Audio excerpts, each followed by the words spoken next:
কোনো থানায় বানাই করবেন না। জাতীয় নাগরিক পার্টি এনসিপি আওয়ামী লীগের নিষিদ্ধের দাবি জানিয়েছে।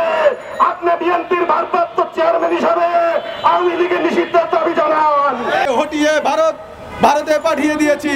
আগামী দিনে অবৈধভাবে নিরপেক্ষ নির্বাচন ছাড়া, বাংলাদেশের মানুষের ম্যান্ডেট ছাড়া যে কেউ বাংলাদেশের মসনদকে অবৈধভাবে দখল করতে চাইবে তাদেরকে আবারও একইভাবে শেখ হাসিনার নির্মম ভাগ্য পরিণতি বহন করতে হবে।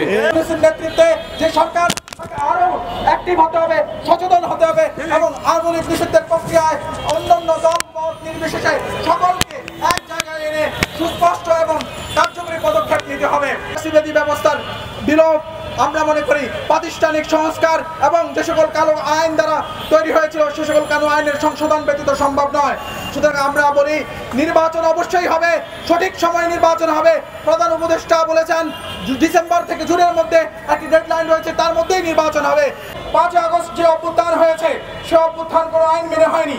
বাংলাদেশের মানুষ, সাধারণ মানুষ 5 আগস্টের সময় রাস্তায় নেমে এসেছে এবং রাস্তায় নেমে হাসিনাকে উৎখাত করেছে, উৎখাত করে আপনাদেরকে জেল এবং বন্দিশালা থেকে মুক্তি করেছে।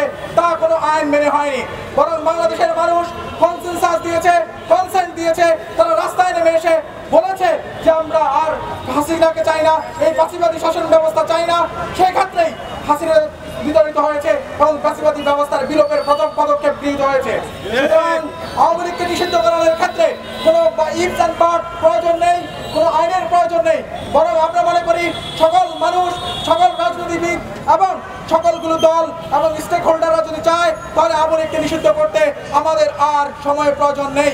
বরং আমরা মনে করি আওয়ামী লীগকে নিষিদ্ধ করার প্রক্রিয়ায় সরকার যে পদক্ষেপ নিয়েছে, জাতীয় নাগরিক পার্টি যে পদক্ষেপ নিয়েছে, তারা মাঠে প্রান্তরে জনমত গঠন করছে, সেক্ষেত্রে অন্যান্য রাজনৈতিক দলগুলোকেও খুবই আগ্রহী হতে হবে এবং তাদেরকেও এক্ষেত্রে তাদের আন্তরিকতার প্রমাণ দিতে হবে।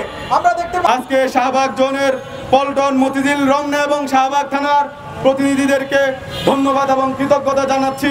আজকে গণহত্যার বিচার এবং সংস্কারের দাবিতে বিক্ষোভ এবং মশাল মিছিলের আয়োজন করার জন্য আমি এই বলে আমার সংক্ষিপ্ত বক্তব্য এখানে